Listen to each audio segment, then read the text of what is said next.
session at the end. So if you have any questions during the presentation, please note them down, and so that we can take that up at the end of the session. Okay. So the agenda is pretty much a brief agenda wherein we talk about what is digitization, what are the common challenges that are leading to the organizations thinking about digitization.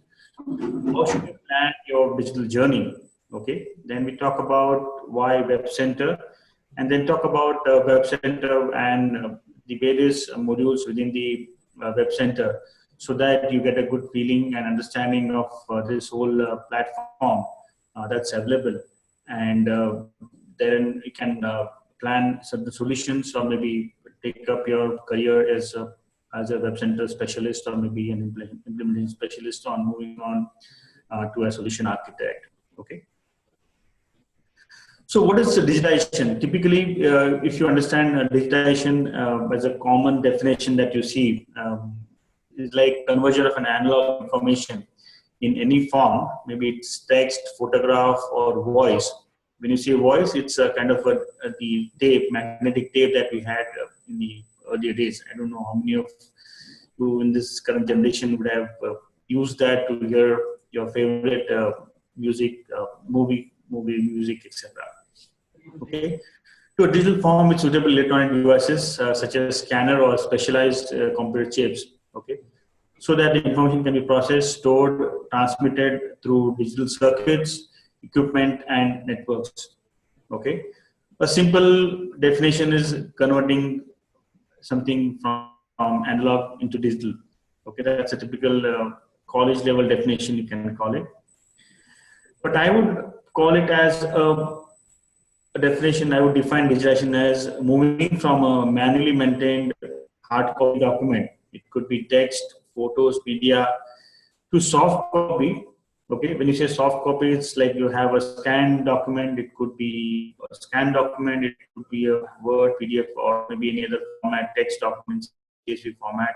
In any format that is there, that is used globally by everyone to exchange information, stored on a gigantic storage medium. It could be NAS, SAN, shared folders, or any other storage media. Okay. And accessible using a software. Okay. When you say software, that means I'm using this digitization mechanism or the process to collate the information and have that information stored in a central place, so that it can be used by the other applications or by the users globally or within the organization. So let's talk about certain common challenges that have led to the people thinking about digitization. Okay, systems work in silos. Like people would have done some kind of computerization. Okay, as we have seen from the early 90s to Y2K and then on to the new generation platform. Okay, they have built systems, but these systems may not necessarily be talking to each other. The probable reasons could be like the platform on which one particular application is running is not compatible with another application. There could be various reasons for building such kind of application ecosystem. Okay, some could be legacy, or some could be carried over due to acquisitions or many other aspects. And then there is a strong belief that work done manually improves accuracy. That this is a kind of a thought process of the previous generation, who believed in doing everything manually themselves and doing all the computations, all the calculations and reporting, and so because they believe that doing things manually would make it more accurate rather than somebody doing it on their behalf, even if maybe it's a computer.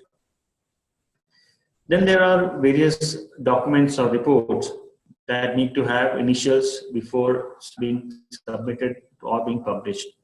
So these, when you say initial, these are like somebody has seen it, viewed it, kind of an okay on the documentation. Okay, so that it can be published. So what happens is the report is generated by person A, it has to be reviewed by person B, And similarly, it has to be reviewed by person C before it goes to the person F, who's a senior management person or maybe an auditor in the organization. So everyone, the reports are prepared and carried from one person's table to other person's desk, okay, by a peer or maybe an office boy. And this is purely a manual process. Then all these reports or documents that are used in a particular organization, okay, are stored for maybe 7 years or 9 years as per the regulatory norms that are required. And these documents, if the company volume, transaction volume is high, these documents need to be stored in off-site location or maybe a fireproof location. Or there are certain third-party companies who do this kind of storage activity for you. To retrieve such any document for maybe a compliance check, or maybe auditors wants to see the document, physical document, what has been used for carrying out this transaction, retrieval takes a long time. Okay, this being an offsite location, and there's a turnaround time of the third party to process the request and return you with the document. Similarly, then there are certain sets of daily reports or documents that are printed, then they are filed to make sure that they are not lost, and then sent to management team after due approvals. And then there are certain scenarios wherein a set of file that needs an approve, like we spoke about earlier. The person A has to approve before person B and then person C. So in the same manner, certain files are awaiting certain person who is not present in office due to an emergency. Since it is a purely a manual process, the documents or the files would be lying on that person's desk till he returns to office the next day, or maybe whenever things. So what this happens is this leads to kind of a delay.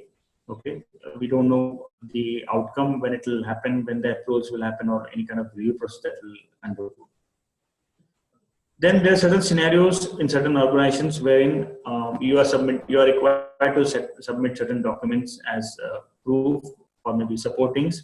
Okay, these are received by the front desk or the help desk or maybe the corresponding person or authority. They also giving you acknowledgement to say that you have received the certain set of documents from you. But visibility of what happens after that, or if it is lost, it got processed, is not available. So basically, it's kind of an entry point level verification is there.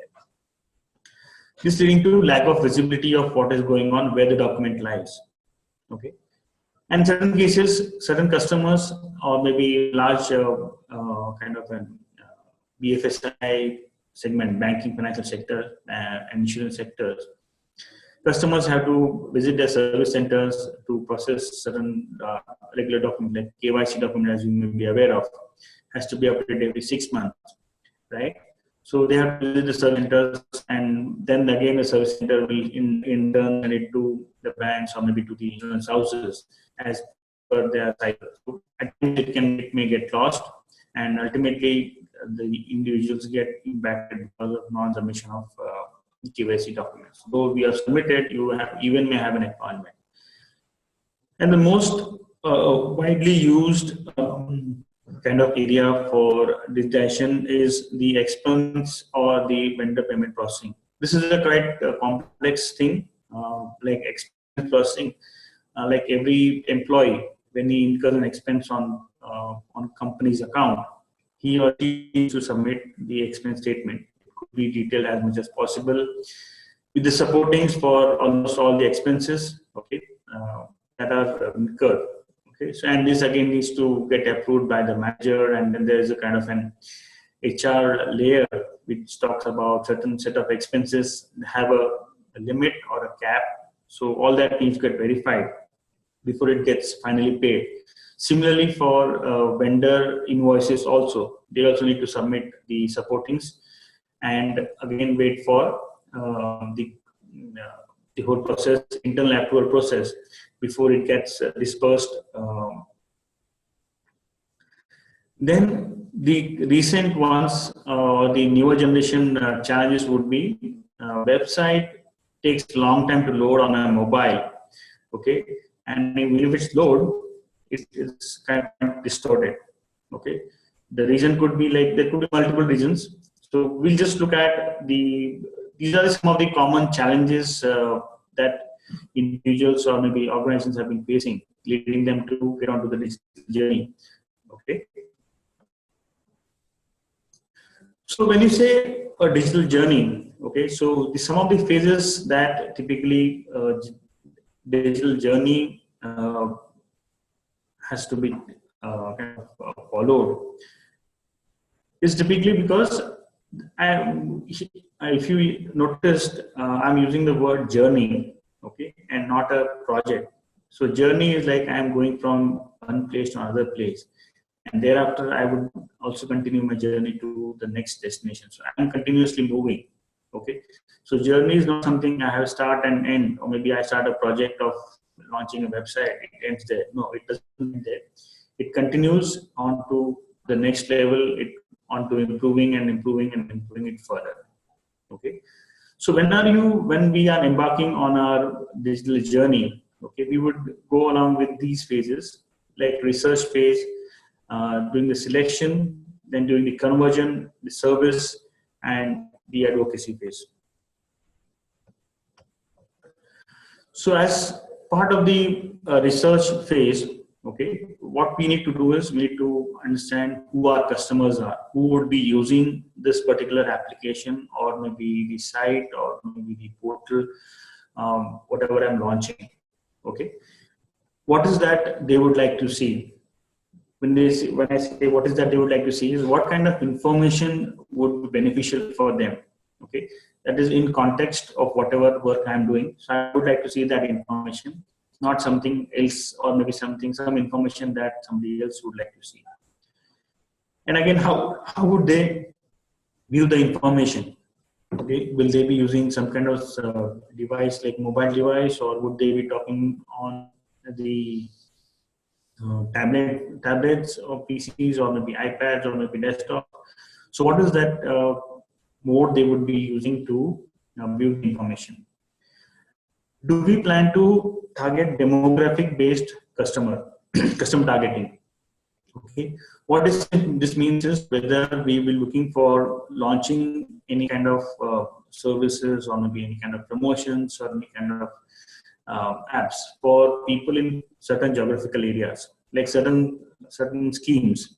Mobiles would have, companies would have that, like people from Maharashtra get a specific scheme, people from Karnataka get specific scheme, people from MP or maybe Gujarat get different schemes.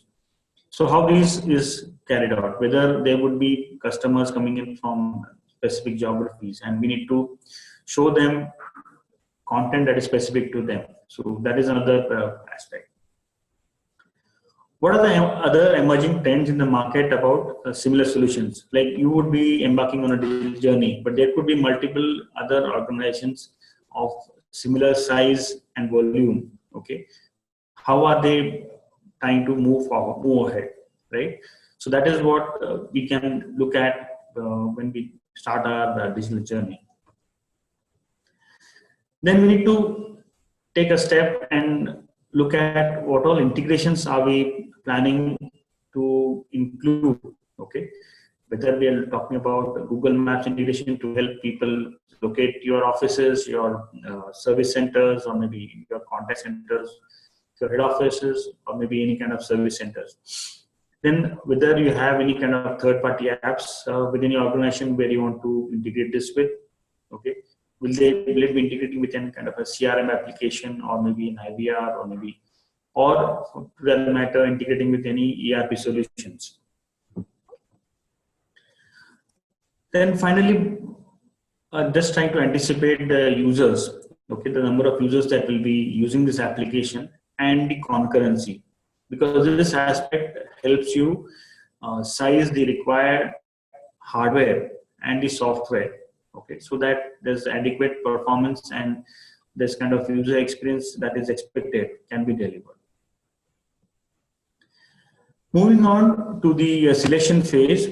So when you start looking for, when you are clear with your kind of done your internal research and you're looking for the right tool in the market. As part of the selection phase, you definitely identify tools available in the market. Okay.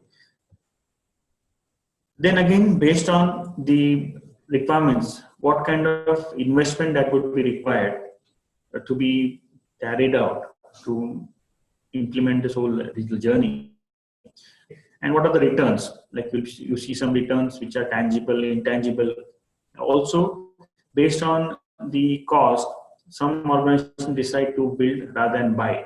So when I say build, that means they have their in-house development teams who actually can build applications, and they would build applications. Or some go for a buy. When I say buy, they buy off-the-shelf product from large organizations like Oracle or maybe IBM or Microsoft, okay, which can help them build a solution. So this gives them the proven technology, okay.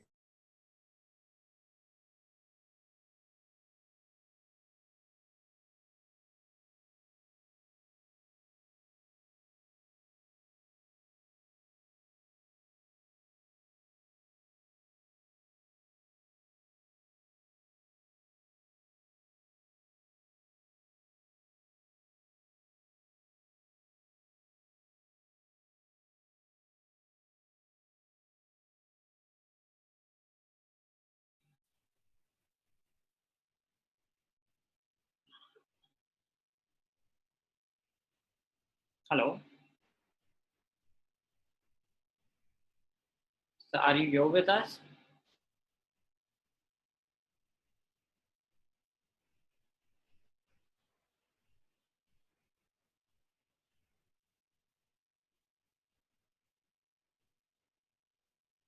I think there's a disconnection here. Just give me a moment. I'll just connect sir again.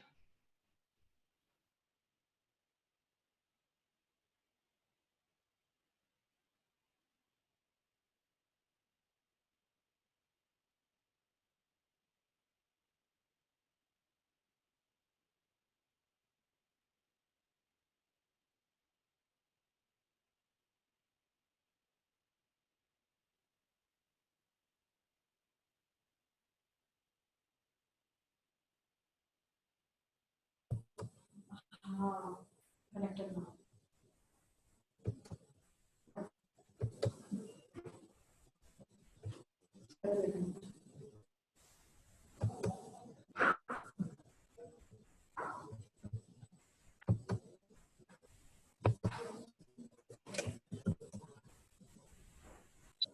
Sorry, got disconnected. So we're talking about how scalable is a solution, wherein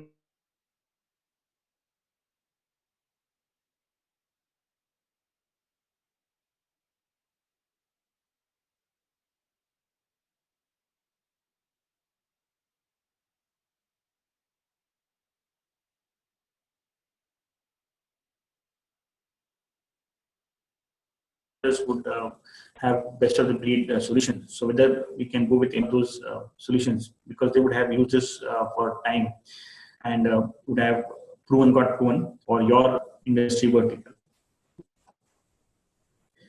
Secondly, when you finalize a product, you should also try to get references so that you can speak to the companies who are using this solution. Okay, if you're planning to buy a product off the shelf, so that you understand the quality or the support structure that is coming along with this particular product. Vinit sir? Yep. If you could just take up the starting phase again, that would be good, because we got disconnected. So, students have missed out on that part. The phase that starting selection phase. Yeah. Okay. Want me to go it again? Yeah, if you could just briefly take this section, because we missed out on a couple of questions. The voice was not clear. Okay, sure. So the selection phase is a next step in your digital journey. So once you complete the research phase and understand what kind of requirements are there within the organization and in terms of users and integrations, etc. Okay. So primarily you should look for what are the available tools in the market. Okay. That when you say tools, the tools come in different shapes, size, and forms. So what is the best fit of tools that needs to be assessed? Okay. Then the next step would be to validate the kind of investment that is required. Okay, the budget that would be required to be spent to have this to embark on the digital journey. Okay, and again, it would be more from whether to decide it's a build or a buy. Okay, when you say build, it is like people, many organizations have their IT team with set of developers, and they develop solutions in-house for their organization, while others prefer to buy solutions from the market, from the renowned vendors like Microsoft or IBM. Okay. It could be scalable.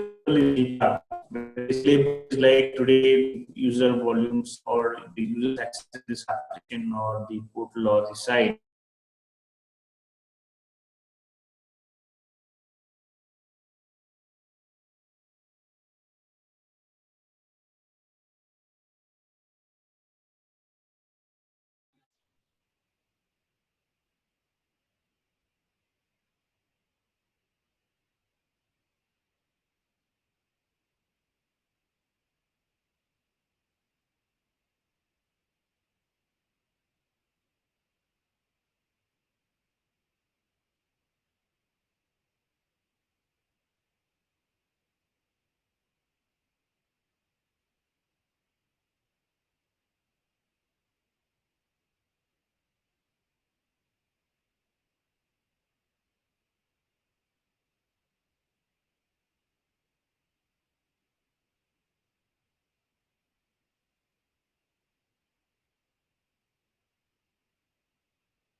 Dear students, we really apologize for the disconnection here again.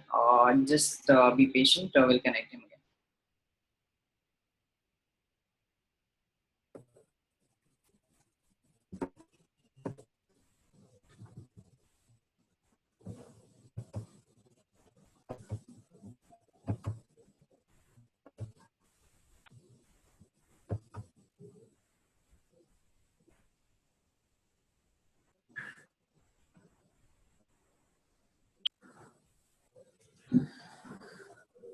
So we can see your presentation.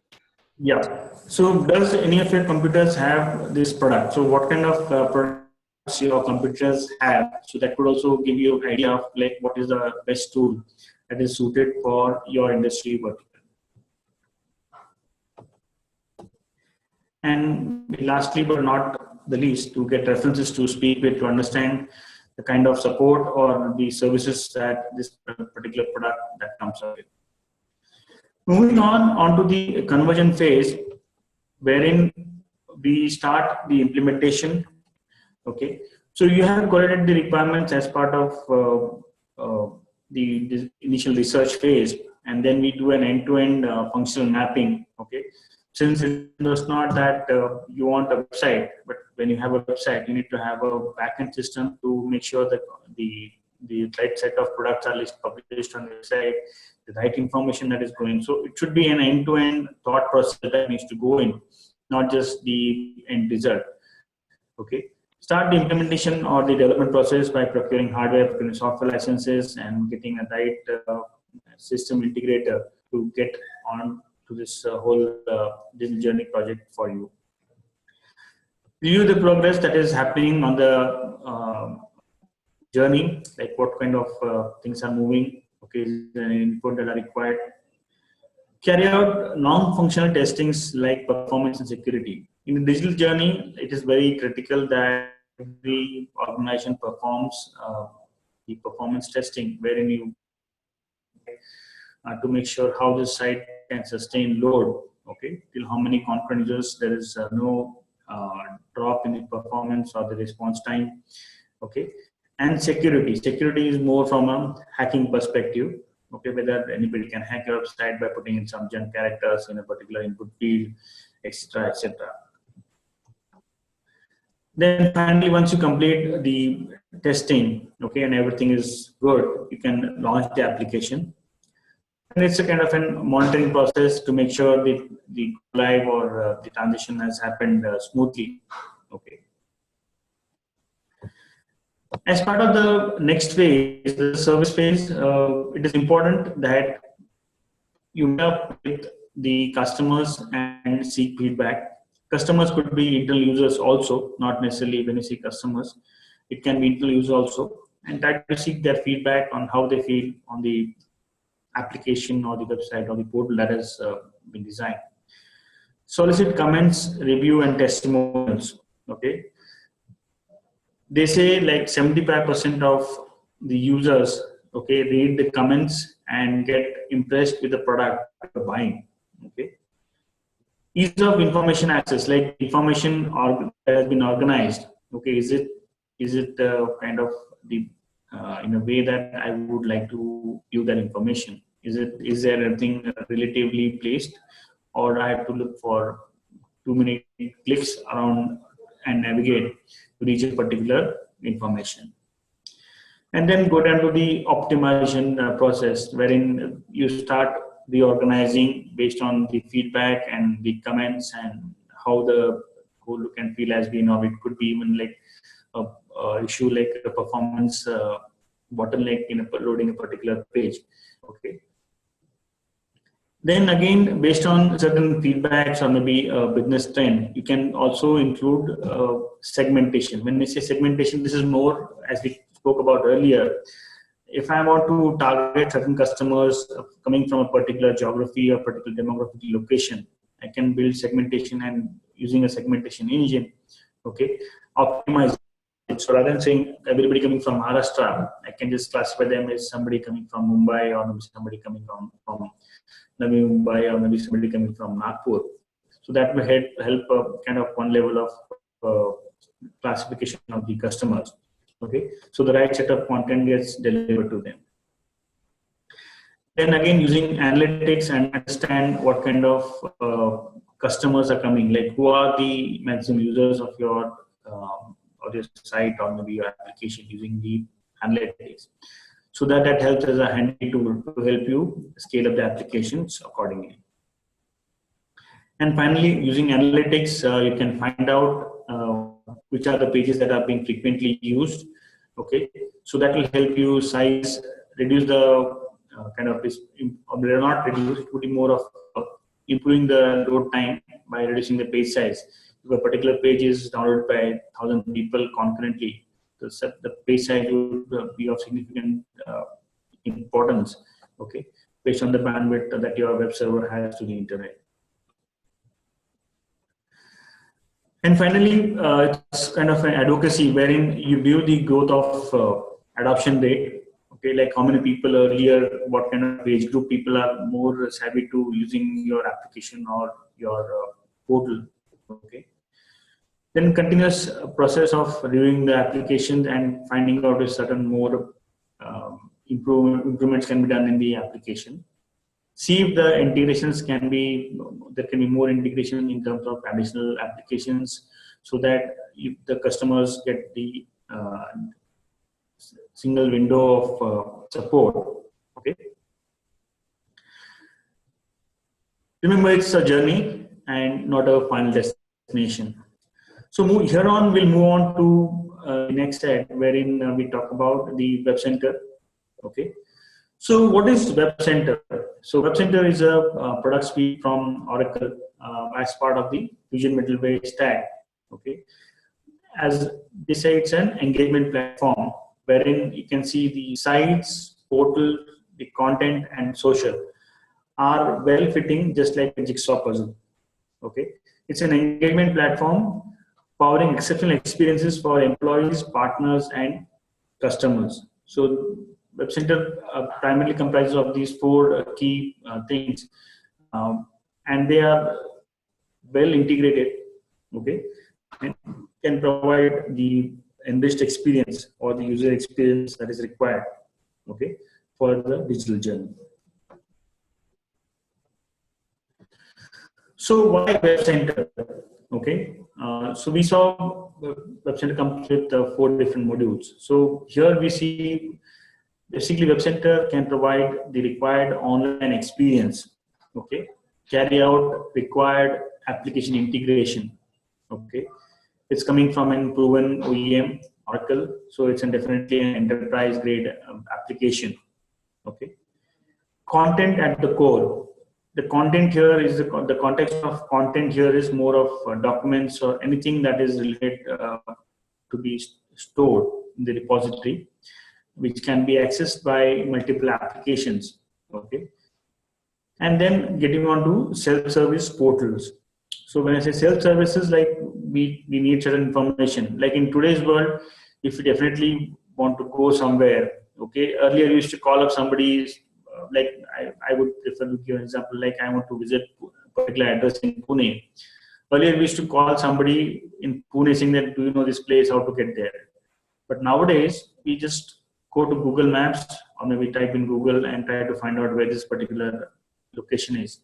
So that's how we have evolved over a period of time, and using the digital world to help our lives and make it simple. And it's more of getting into self-service. I do not depend on somebody or a person or a friend or maybe a relative to help you with this information. So WebCenter comes with, as we saw, it comes with 4 different sets: portal, websites, wherein it comprises of the portals, the website, the community, so that you can build communities. And then there's personalization. So when I say personalization, it is more of getting what content that I would like to see, okay, based on my, could be the age group that I am from, the sex I am from, or the geography I am from. So basically various personalizations, or maybe the last time that I visited your website, okay, I was looking for a particular, maybe an account or maybe a type of a loan, or I liked a particular product. So all these come under, get classified as personalization. Or it could be composite applications. I could be building applications like an HR application, leave management, or internet application, so that it can be leveraged by enterprise-wide and help users get the information required. Or build custom applications which are very specific to the needs, okay, very specific need, or maybe build mashup, okay, so that you get information that is required on the click-up button. Then there is also content management, okay. As part of content management, we can have an enterprise-wide repository, okay. Web content management. Okay, web content management is like content repository sitting at the back, which can be leveraged by a website to showcase the information or products that you sell or intend to sell. Okay, enterprise content management is to store anything and everything that an enterprise would like to store in the digital format. Moving on, so social collaboration, which is another key buzz that is there in the digital world. Okay, so you need blogs, wikis, okay, do web conferencing, have activity streams, and intelligent collaboration. So intelligent collaborations means I can integrate with Facebook and try to understand what you like, what is kind of your behavior. So kind of more of a behavioral analytics and help you get to the right tool or product that you're looking forward to. So talking about WebCenter sites, it's an exceptional online experience with Oracle WebCenter sites, wherein you engage, empower, and extend. So when you say engage, you engage with your customers with relevant and interactive online experience. Okay, empower is your business to really create and manage online experience. This is basically more from giving the customer what she would like to see, okay, and then extend your business experience using the integrated touch points and channels. So we look at these 3 aspects of WebCenter sites in a bit more detail. So when I say personalized, deliver relevant and interactive online experiences. As part of that, you have a personalized aspect, social and interactive aspect, and multi-channel. When I talk about personalized, it's more of target site content. Okay, what kind of content should be shown to you? Okay, what kind of offers to the defined segments can also be defined and showcased to you as when you serve the site. Okay. Social interactive promotes online building interactivity and builds communities and user-generated content and social media integration. As I said, you can have a LinkedIn integration, you can have a Facebook, or you can have even a Twitter integration to promote certain schemes or offers that you have. Multi-channel tailors the online experience for web, mobile phone, and tablet. So the earlier experience was limited primarily to the desktop, laptop, computers, but now it is more on the mobile or the tablet platform.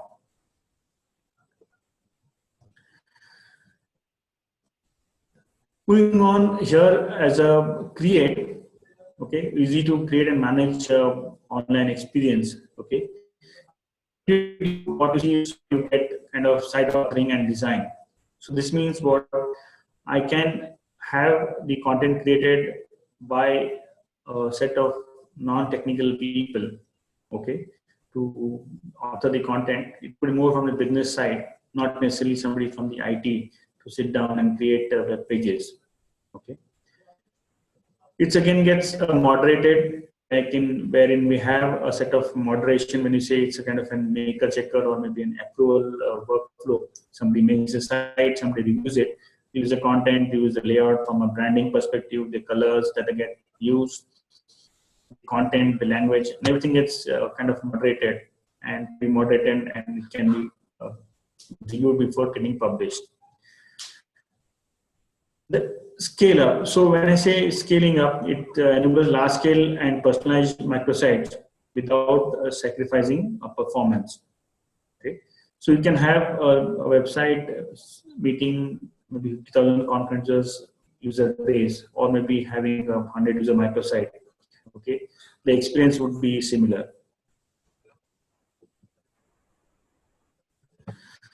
So on the extend front, we can extend it on commerce, self-service, and campaigns.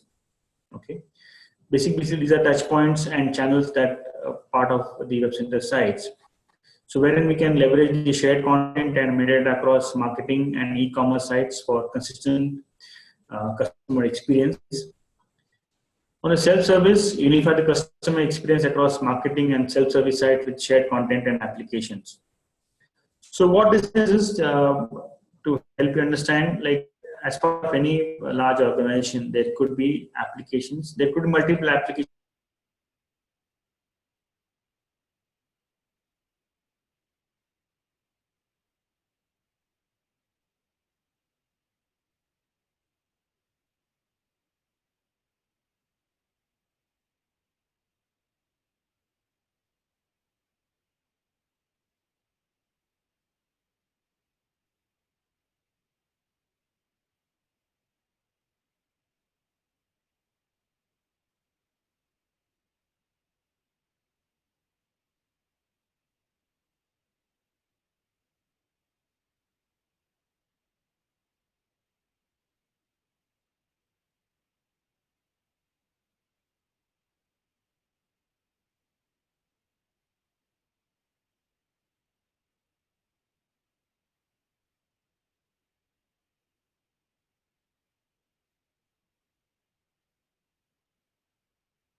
So moving on, we're talking about campaigns, right? You can drive campaigns across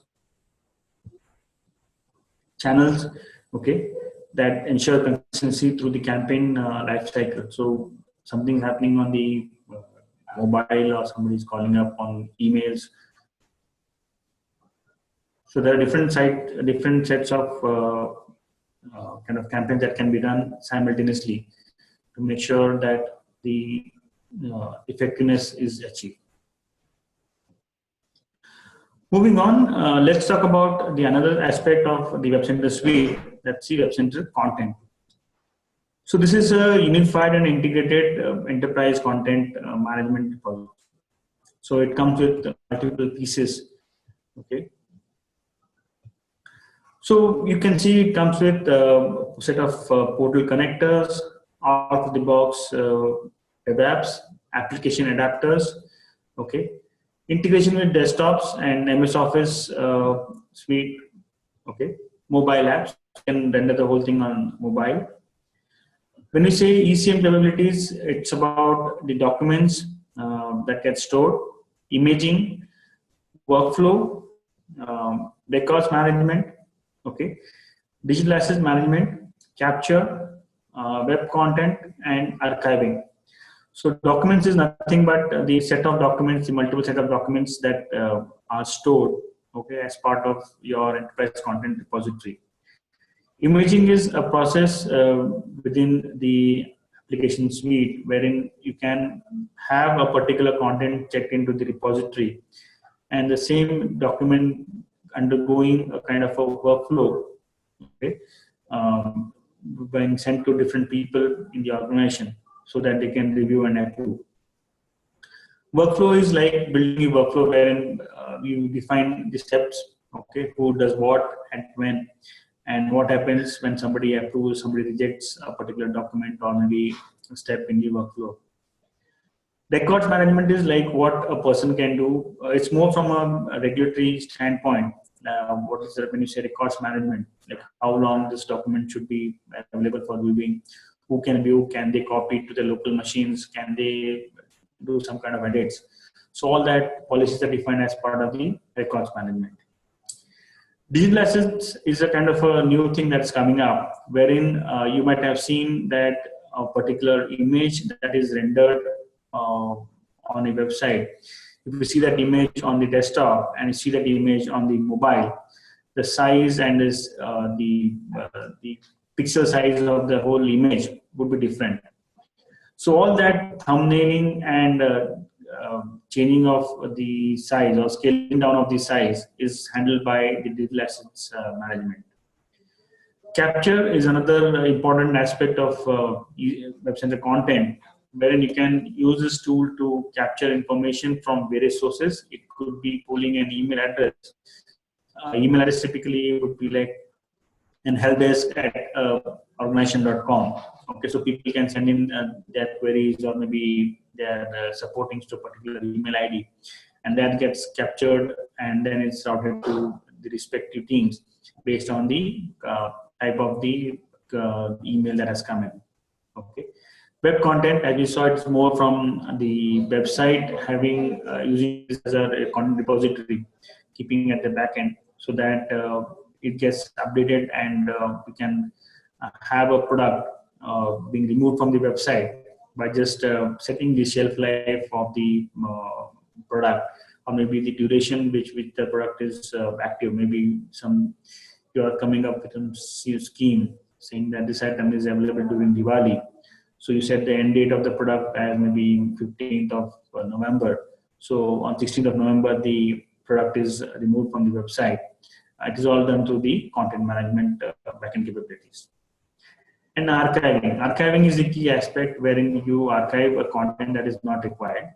Okay, so this removes it from the live content store and put it into the archive repository, so that keeping the size of the live store optimal, so the performance is not getting impacted. And at the same time, you can also access the archived document. And on to your left side, you can see there are various sets of tools that are defined. Like SOI, Service Oriented Architecture, BPM, Business Process Management, using JDeveloper. You can integrate these applications along with the content. Then there is identity management, more from passing on the credentials from one application to the other application. Using business intelligence, you can do kind of all the graphing or maybe data marting or warehouse building activities. Okay. Then moving on this whole application to the application grid, so that you can have the right kind of scalability for your application, right from 100 users to 50,000 users. Okay. And then you have storage archive manager to safeguard your whole backend repository. You can integrate with third-party file systems, okay, as the case may be, or with the Microsoft SharePoint as an ECM repository. So when you say content, so these 6 things are the core part of the content, WebCenter content piece. Okay, document management, document capture and image processing, desktop integration, digital asset management, content workflows, records and retention management. Document management is there could be different set of documents that are captured across departments. So maybe the finance department would be handling more of contracts or maybe invoices or maybe purchase orders. The procurement would be talking about more from the quotation that are received, the POs that are released, the GRMs that are being sent by customers or the vendors. Okay, so each department would have a certain set of documents, so that whole different set of documents are handled and tagged so that they can be searched, okay, as need be, okay, using the document management capabilities of the content. Document capture and image processing. Document capture is the source of document capture. It could be, you can just directly scan the document on the scanner attached to your desktop or a laptop, and the image gets captured, and you can index it or tag it with certain set of information, like what this document is about. Is it an invoice? Is it a purchase order? Okay, who the customer is, what is the value, what is the expiry date, so you can capture various sets of metadata and then tag that onto it, and you can use that information, okay, to for the benefit of the company. Desktop integration is more of for the users. They can just copy paste a document and it will get integrated into the repository, so rather than everyone doing a check-in and check-out of a document for safekeeping. Then comes the digital asset management. As we spoke earlier, it's more from what image gets delivered to what person based on the device used to access the information. Content workflows is more of the content workflows. I can set up multiple workflows to so that based on the department, it can go to 2 people, or maybe it can go to 3 people, or maybe just one level of workflow. Records and retention management, as we saw earlier, it's more of keeping the records or the content in a repository for a particular set of duration. It could be as per the regulatory requirement. Okay, it could be certain years or maybe 7 years, as the case may be.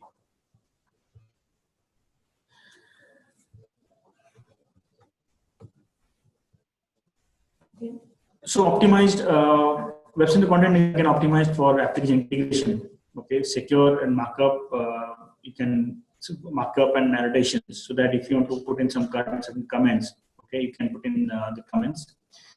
Consider documents, like if in a set of documents, it could be one document or multiple documents. Okay, so maybe do some kind of consolidation. In store in a centralized repository. As we saw, capture paper forms and faxes. It could be from various sources. Okay, and again, this content or these documents, when they are into the repository, they can be accessed via different applications using standard means of integration. Okay, and shared documents through workflow.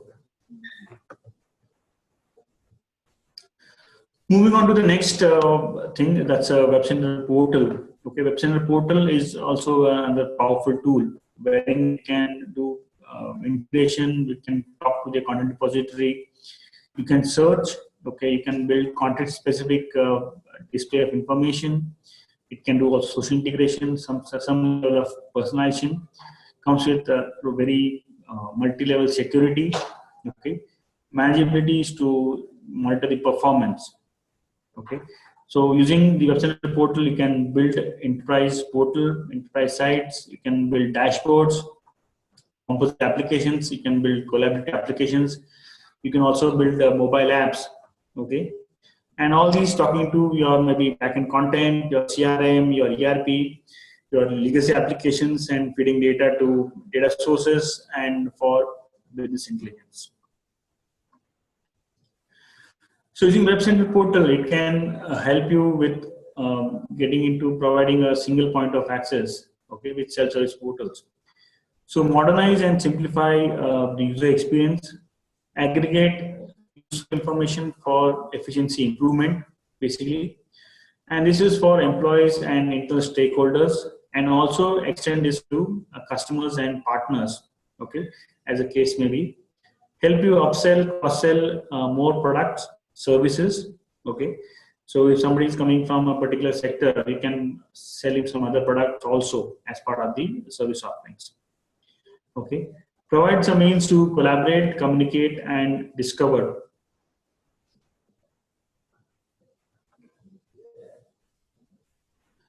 So when you say WebCenter portal, it comes with a single point of access with application dashboards. So you can see on the left, a typical portal screen would have maybe 6 or 7 areas wherein you can have the navigation menu on the top, the documents menu on the left side, the search, and specific information that is there on the, again on the left side.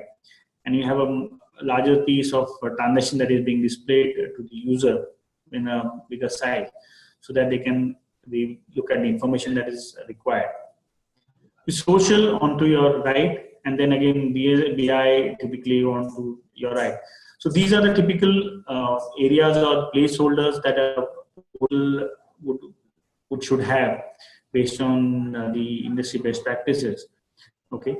So that is where WebCenter portal plays. So it assembles custom application dashboards using a pre-built library for user components, streamlines and secures access to multiple enterprise-wide applications.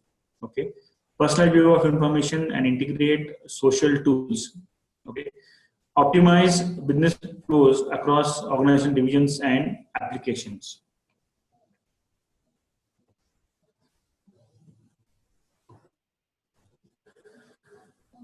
So when you see the WebCenter portal, it's more of having it build you integrations with HR management system, your CRM system, enterprise, and legacy apps. So these are basically the key applications one user within an organization would work with. Okay, you can see that they're coming up with different okay, based on the product. So how this whole thing can be integrated into a single unified platform, so the user gets to see one kind of UI while these applications are running in the background. Okay, so many business flow require users to connect to manage the connections. So all this is taken care by WebCenter portal. So you have a unified user experience. Okay, giving you the multiple adoption, helping you adopt the applications without much of a training issues. Okay, and then point-to-point integration, which is otherwise impractical.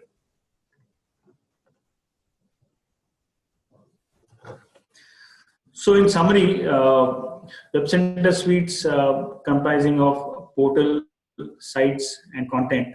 Okay, it meets the customer expectations in their digital journey. We have done large digital journeys for various customers to help them build their digital face on the internet. Okay, adopted globally by organizations of different business volumes. Okay, not necessarily be like this being used by organization with maybe a small user base or large user base. It's kind of used by customers across all business volumes. A strong scalable platform from a trusted vendor. Okay, Oracle. And at Clover, we have been delivering solutions on this platform for over 2 years now. Now I open up the session for Q&A. Great, sir. I think let's give this chance to Indian Academy. I think there is a student standing. If you have any questions from Indian Academy, you can just come in front of the camera and ask. So I'm putting you on the unmute mode. You can ask the question. Indian Academy. Hi. Can you hear me? Yeah, this is Amit Shrestha from Indian Academy. I'm a student representative. I have a friend who has a question here, so I'll call him.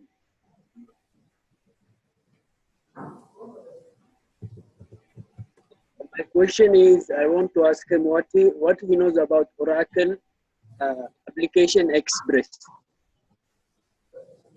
Yeah. Excuse me, can you hear me? Yeah. What do you know about Oracle Express? Oracle Epic. Okay, Oracle Application Express, that is Apex. It's a kind of a reporting platform that is provided by Oracle. Okay, it comes with limited use. It's not a kind of a very scalable application or maybe large application, but it can be used by users for doing some kind of minimal reporting. Okay, it comes with I think it's a free license. Or maybe limited use license from Oracle. It's more from a reporting. It can connect to a database repository and help you churn out the reports. That's a primary use of the Application Express.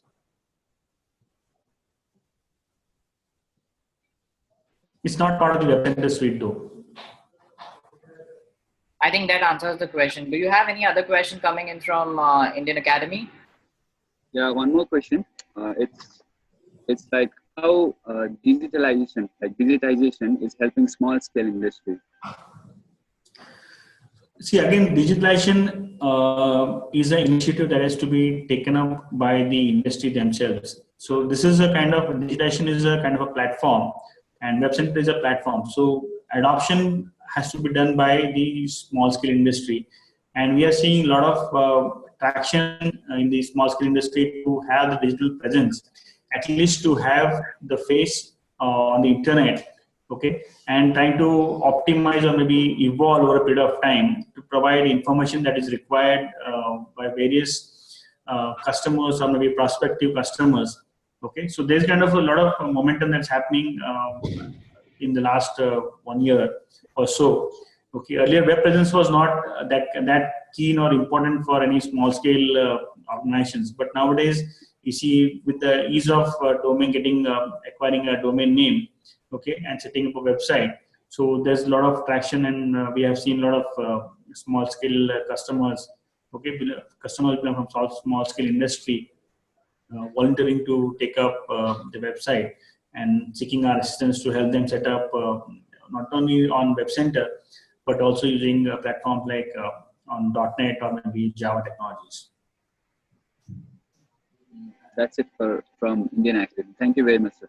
Thank you. Great, thank you. Moving on to Lovely Professional University. Do you have any questions coming in from Lovely Professional? I've just put it on the unmute mode. Can someone come in front of the camera and represent your college?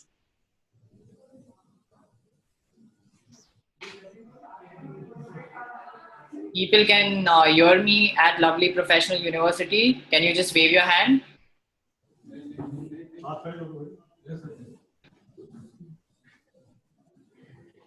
Do you have any questions from Lovely Professional University? All right. I don't think there are any questions here. Yeah, sir. I think MIT Pune has put a question on the chat box. Can you see the chat box? Sure.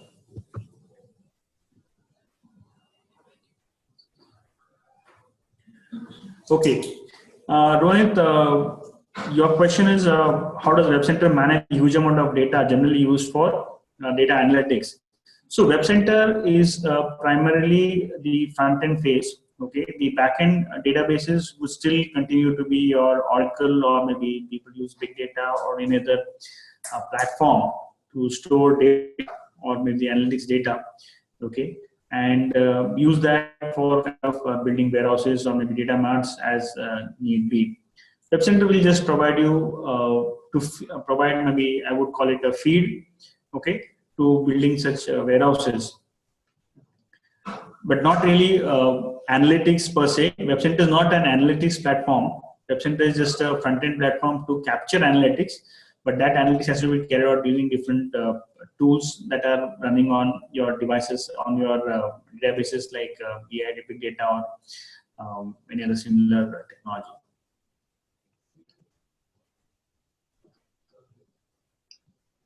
Great. I think that answers the question. Sir, I think MIT Pune is again writing another question. Let's wait for that question again. Sure.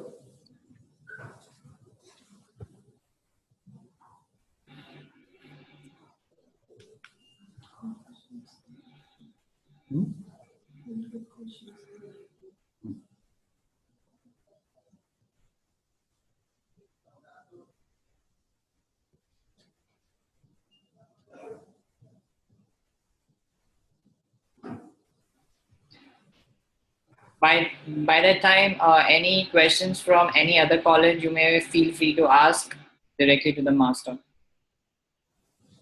Just come in from front of the camera and ask.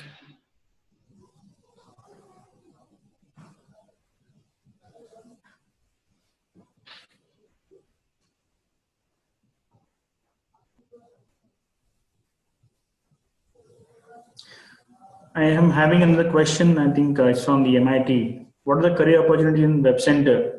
Okay, so WebCenter being a platform built on primarily J2E technologies.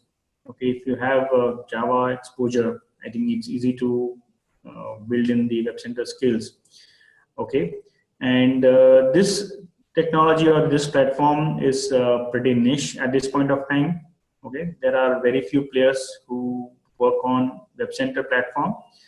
Okay, and this platform is used globally. In India, it means the adoption is not that high due to various reasons. But internationally, WebCenter is a proven platform, like in Western countries like North America, South America, also Middle East. Okay, everywhere Europe. You find we have. I myself have been part of many large implementations. Okay, in terms of career, yes, there are a lot of as we saw this. This is a digital journey, right? We do a project, that's the basic implementation that happens, and then there are various opportunities or requirements to enhance or evolve the website or the portal. So it's kind of an ongoing activity. So there are immense career opportunities in the WebCenter arena. Okay, I would say it is competing strongly with .NET and Java in terms of the opportunities. And this is a niche skill as compared to .NET or Java. Great. I think that answers the question again. Sir, just one last question from my side. If you could just brief students on how the students as freshers can actually start thinking about a career into it. Like, what is the first skill set that they need to hone, so that they can probably start their journey towards web centers. Yeah, sure. So basically, as I answered the last questions. It was more from that perspective only. But somebody is looking forward to having or maybe building a career on WebCenter. Okay, I would recommend to have them start and get basics of Java. Okay, JSP. Okay, and core Java done thoroughly, so it becomes easy for you to adopt WebCenter. Okay, and because WebCenter pretty much is on J2E platform, and all the integrations that typically happen, it could be through an ERP or to a database or maybe some third-party applications, through web services or maybe REST APIs or JSON or All these pretty much need you to have a strong hand on Java. Okay, so if you have a good hand on Java, I think you can get started on WebCenter seamlessly. Okay, with little bit of training that is required. Okay, and again, WebCenter, there are multiple. As we saw, there are multiple modules like WebCenter content, WebCenter sites, and portals. Okay, content is having pretty much its own native script, which is easy to pick up and implement. WebCenter sites come wherein we have a lot of opportunities to customize it using Java, your knowledge of Java. And portals is built, portal applications are built using a platform known as Application Development Platform, ADF, Oracle ADF, which is a kind of a UI savvy layer where we can build jazzy UIs as you would see, okay, without much of effort, okay. But there again, you need Java as the core coding experience that you would have to help you adapt to the area of coding technology.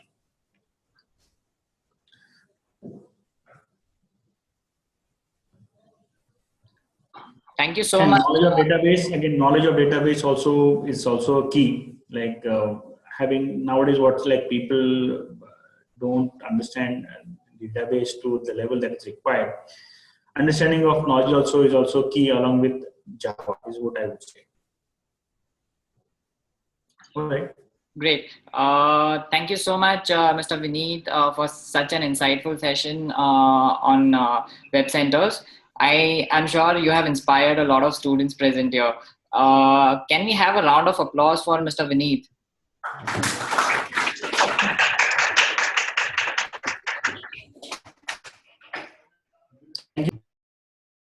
Thank you so much, sir, once again.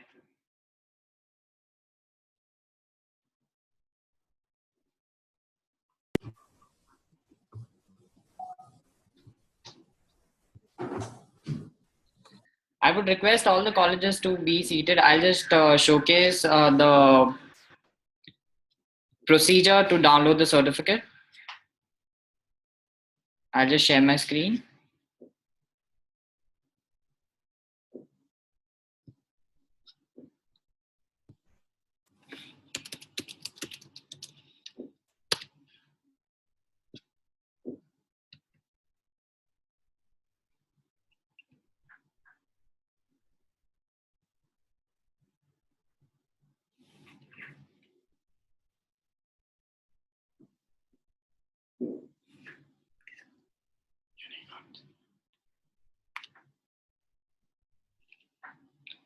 You need to log in as a student. If you have not logged in yet, you need to sign up as a student first.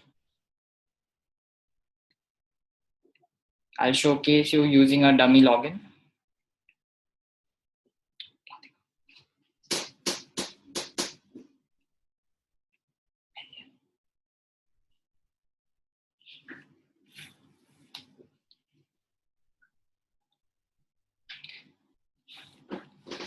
You need to click on the certificate tab.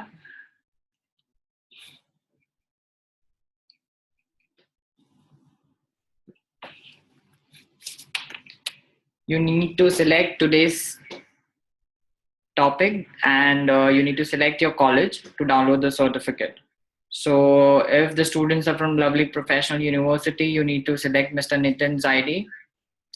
And here you'll get a couple of questions from today's session. Once you answer those questions, you'll get the certificate for today's session.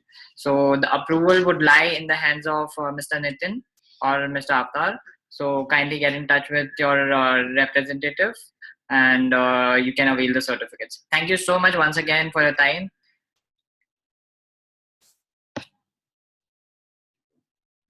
Really appreciate your time. Thank you.